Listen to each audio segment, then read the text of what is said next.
Check. Yeah. Yeah, we're Gucci. We're good. I just blew hella smoke in the camera. Yo, check. How did me and Rozwell initially meet? Did he answer this question too? I've known Matt for probably over 10 years. I wonder how accurate our answers are going to be. I remember one time Matt hid my iPad from me. I almost punched him in the face. Me and Matt went to a wedding and we got so drunk that I did punch him in the face. And we dapped up right after. And that's how I knew we would be homies for life.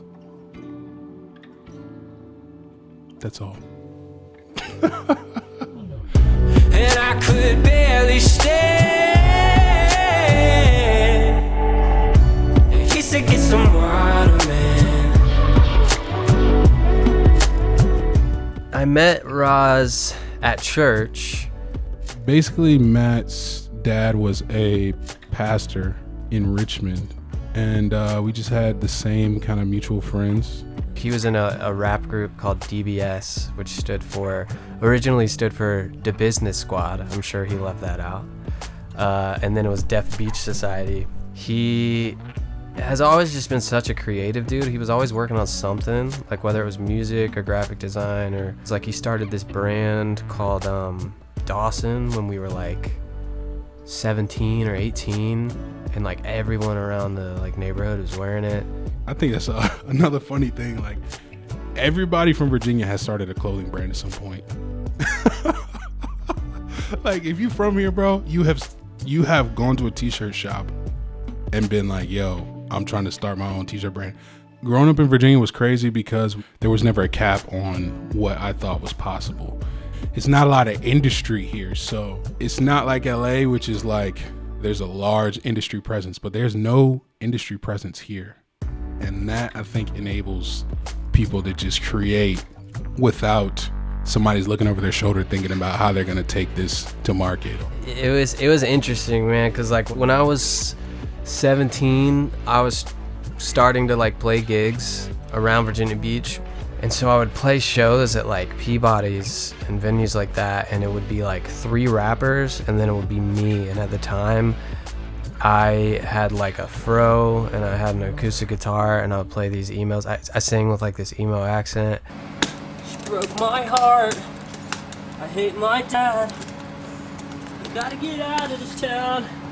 And like people liked it, but it was so weird. I felt so out of my like comfort zone. So it was interesting. I think that kind of forced me to like lose the stage fright a bit, because I was just like, well, here we go. This is all I got. So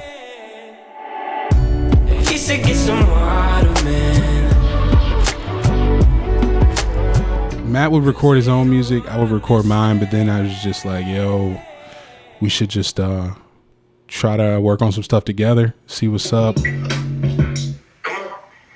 Yo. Dude, we shot a bunch of stuff today. It's going really good, dude. say what up, Tim. Timmy.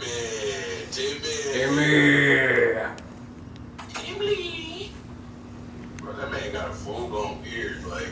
So we went over his house one time and just messed around, and that was the first time I ever hung out with him. I started playing the song User, I think, just the chords to it, and then he started making a beat to it, and then we just found like it just clicked. And at that point, I'd never heard anybody doing that. I'm on a riptide. I'm on a tightrope. After we made that song, we were like, yo, that's a dope name for a song, but it's also a dope name for a band. And it was just like a moment where you know that something is bigger than just what was in front of us. We just decided to keep making stuff, and we were like, we need a band name. That was the name. We put that song on SoundCloud, and then we made another song called My Body Left My Soul. We were like, this is super dope and like no pressure. We can just go in and do whatever we want and just see what sticks. The first thing we never wanted to do was to make music with any type of constriction or boundary. The sound of Virginia is the sound of being different and having creativity. And I feel like our project is kind of like a testament to that, because we're gonna have no rules. And that mentality breached over into the design into the videos, into the way that we thought about everything. I would describe the sound of USERx as the sound of like a twisted, sick, like coming of age movie. It sounds like when you know you're not supposed to do something and you do it. At the home, I lost so many, bet my consequences on a heavy, heavy. How would I describe the sound of USERx? I don't know, man. Sporadic. Every song we made was so spaced apart that I think it was influenced by whatever we were listening to like that year, you know? And so now the record is just all over the place genre-wise, and it's just a cool feeling because it's like it opens itself to like so many different people and so many different tastes of music. It's like the sound of the unknown, like going in with no expectations in the studio and just making something, like true artistic freedom, true honesty. I mean, I think that's what makes User so cool, is because it's such different contrasts between me and Ross, yet we get inspiration from a lot of the same people. And I don't know, the way it meshes is like very unique, I think. And you would listen to like Ross's solo stuff and my solo stuff and you'd be like, how would this work together? And it's just like kind of mind-boggling that it just like fits together so well. When we're about to produce a song, we're about to create a song, we just always like to start with a really cool idea. And that idea might be a word, might be like a scene in a movie, or it'll actually be a piece of music. You know, Matt will just come to the studio with bangers already. Or it'll be, you know, me just sending Matt a beat that's like a super hard rap beat, and I'll be like, yo, I bet you won't rap on this. Just get me going in circles.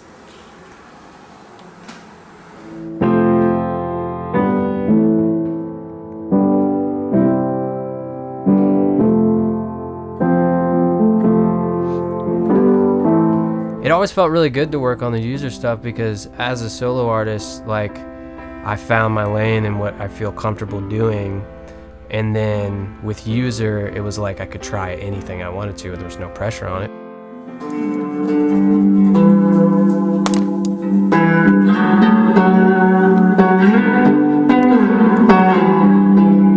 I feel like I'm able to just write a little more bluntly, I guess, and even more juvenile if I want to.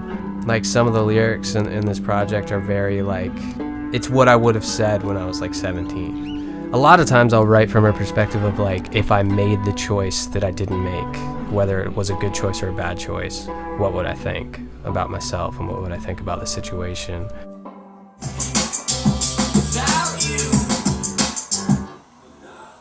I really focused a lot on the drums because the drums kind of tell the whole story. Like, it was like, yo, these drums have to hit. But I really wanted the writing to be very harmonic, very beautiful. I bought an antidote. My body left my... But then there's also very distorted and scary sounding things on it. To balance it out, you know, it's just like a full painting. There is such like a blend of different people that helped us create it. The features that we have are so varied and so different, but the majority of them are from Virginia. You know, we have Masego, who's an incredible artist. Yeah, as far as like artists from Virginia Beach, I mean, Pusha T is obviously a big one. We were looking for like some kind of feature on My Body Love My Soul. It was sent to Pusha T. The first thing he said was the song is really dope. And then Push got us a verse back in like 2 weeks. And it was the most seamless, easy thing. He took a song that I already loved and he put it into a different realm. It turned it into something that I could never even imagine from when we first sat down and decided to make a project. So this is kind of like the de-evolution. Showing like how many times I changed my mind until I got to something that I felt like I loved. So this was actually going to be the original cover. For this project visually, it was like a huge opportunity to do something that I've wanted to do for a long time. And it was to bring more tangibility to the art. I wanted them to be elemental, like Waterman. We actually had water on the cover. Above, we had the clouds, like we had bones for Headsick. And even on the cover itself, I actually ended up just printing it on copy paper, burning a huge hole in it, and then scanning it back in. Again, I just wanted to see how many times you can do the same thing and still make it interesting, because that's the hard part. So yeah, this was the actual cover.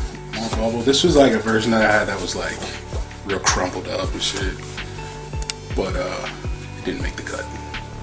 He's never afraid to do something new and something weird, and everything that I've seen him make, like I've never seen a piece of art from Ross that I was like, this isn't very good.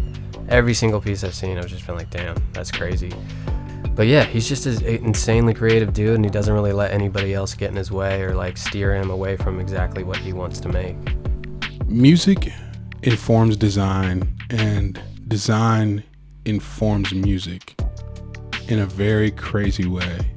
There are parallels to creativity, and there are parallels in different mediums. You can say that a sound sounds bright when bright is a visual terminology. And you could say that a design looks loud when loud is a music terminology. I just kind of like see it as all one and the same. It doesn't matter at all. Like if you create anything, you're an artist. For me, I'm just trying to create the best art possible, the most honest art. And 9 times out of 10, the same method that I'll approach a design can translate and be a method that I can use for music. And that was probably my best answer so far. Say something for the people, bro. Hey, we all feel like plastic bags floating through the wind. Facts. In my line. You lick your lips again? In my line. Well, I don't need it, I don't need it, I don't need it. Give it up and I'm tenfold defeated, my man. Bad soil in the palm of my hand. Bad soil in the palm tree, star-studded sidewalks. Key themes of the album: honesty, truth, God, you know, like I'm kind of more into making music that is a mirror for people. It's interesting to me to see what experiences people will link to it that they've had, because we all kind of go through something similar. Like if you're on this earth, you know, we're all users of something, whether it be drugs or alcohol or relationships or politics or whatever you want. Everybody's got their vice. Everybody's a user of something. The album is not necessarily about drugs, but it's about the true and real effect that a substance can have on your life. It's almost like telling a story about like your first trip, just being assed out in the middle of nowhere with nothing. You know what I mean? It's not to say this is good and this is bad. It's to say this is the full picture according to my experience. I mean, I write, you know, my good experiences with drugs. I'm just a lot less likely to write about that. Whereas the bad experiences, you kind of don't forget, and they kind of change your life.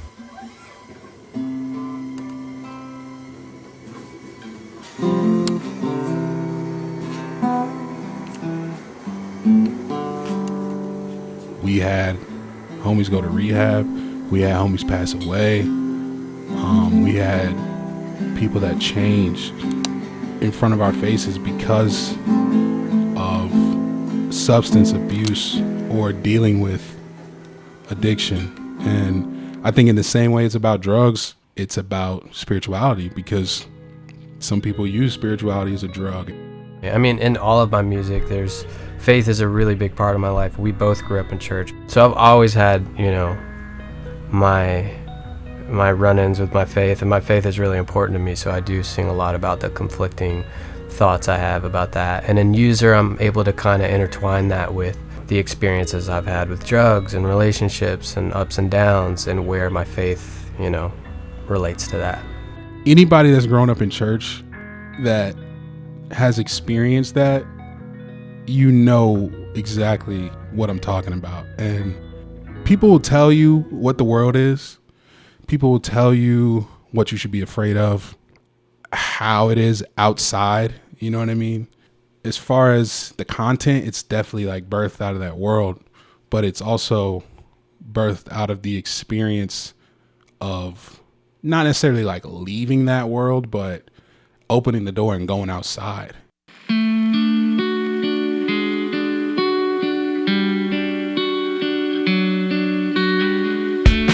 I've got stones that I want to throw, but that distance. I'm very into like words, like etymology, like the meaning of words, like the meaning of even letters and numbers and stuff. But X just represents the unknown. Even in math, like you always like solve for X, and like X is like the thing you're trying to figure out. So the X means a lot of different things. I like to really keep it open because I want to know what people see in it for themselves based off of their lives. I don't know. I've seen some of the reception so far. My whole idea was like, I'm just gonna put this out and not give a fuck. Like, this isn't just for my fans. This is for anybody that wants to listen to this stuff. And that's cool because it started that way too, of just us throwing stuff and seeing what sticks and having fun, doing whatever we wanted, and we can just continue to do that even if this album is successful or not. But it's all been good, man, and I think that's just a testament to, you know, we worked really hard to make some honest, like, good sounding records that are a little different, and I think people are liking it. I hope they are. When I woke up to see that version of me, bags under my eyes. For me, what User is like, it's like music for people that, you know, they don't necessarily fit neatly in any box. What if there's a place for all these kids that were like that were outliers? With this record, I think we're trying to accomplish that same thing, is to help people feel understood and feel like everybody goes through shit. It's all different shit. Your shit isn't worse than my shit. It's still shit. And we're all users of something, and that should be something that unites us.